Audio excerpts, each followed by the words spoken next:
since I was about 13 or 14.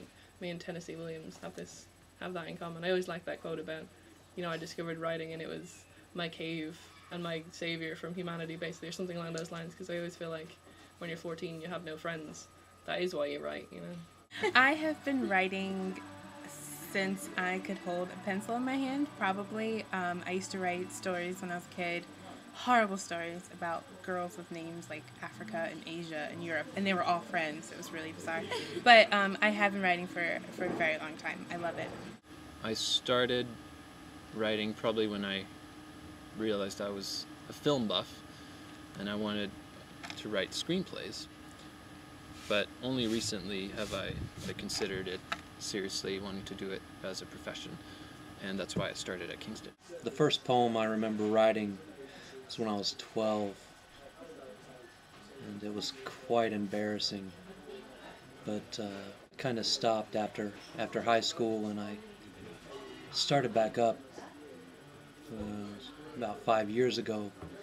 I was on a road trip, and I was having trouble sleeping, and so I just escaped out to the stairwell at 3 o'clock in the morning, and I had all these questions and about life, and I just wrote them all down, and I haven't been able to stop writing ever since. The idea came to me when I saw that there was an exhibition on Dickens at the Museum of London, and I realized that it would be really cool to write a story where a guy goes back in time and actually ends up meeting Charles Dickens, and it ends up changing his life drastically.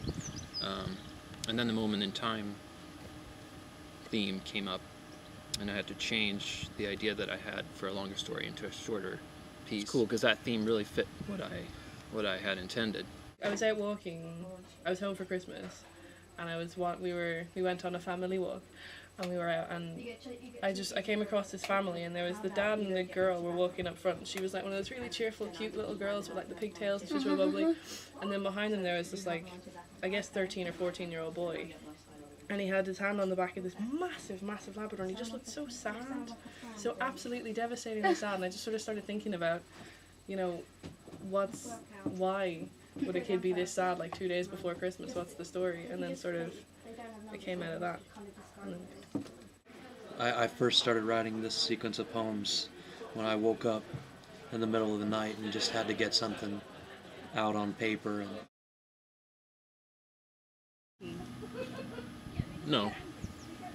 I sort of work on the Ernest Hemingway principle of 5 hours a day or 600 words, whichever one comes first.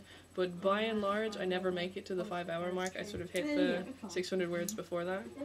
So it's kind of a lazy man's way of saying at least I've achieved something. But I'm pretty relaxed about it by and large. Whatever I'm feeling is kind of what I go with.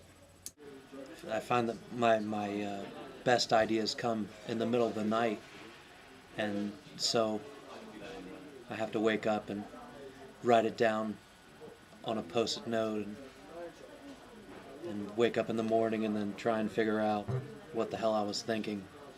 But I haven't posted all around my room, like on my walls and on the head of my bed and all through my notebooks, and that helps a lot, and it helps me organize my thoughts.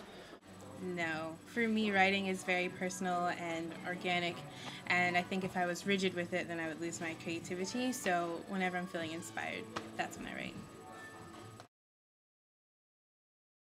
I'm working on a collaborative dystopian sci-fi with my best friend Chase Ambler. It's called Snow Song, and it's set in the future. We're looking at it to be sort of a crossover fiction. It's very bleak, a little Orwellian almost.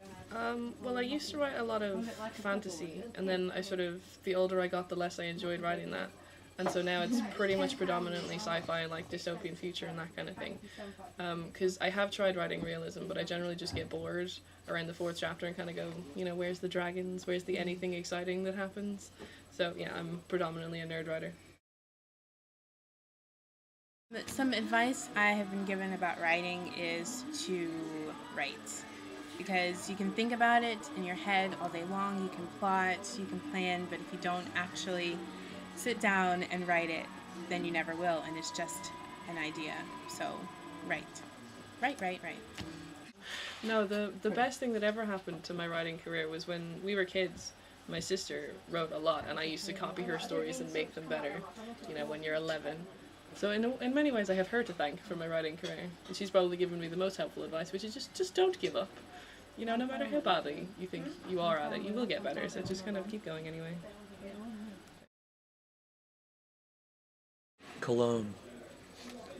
She bought me cool water cologne for Christmas. I remember the day my brother knocked the bottle off the bathroom sink. The sound as the glass crashed to the floor. Fuck, and then the apologies. We had just split up, and after that I couldn't smell her in my apartment anymore.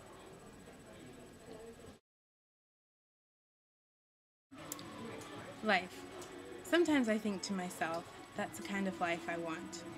And then I stop, look around, and realize that's the kind of life I have.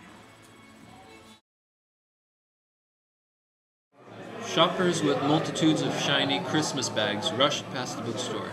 A tasteful selection of bestsellers paraded into the display window, competing with the tinsel and laurels for space.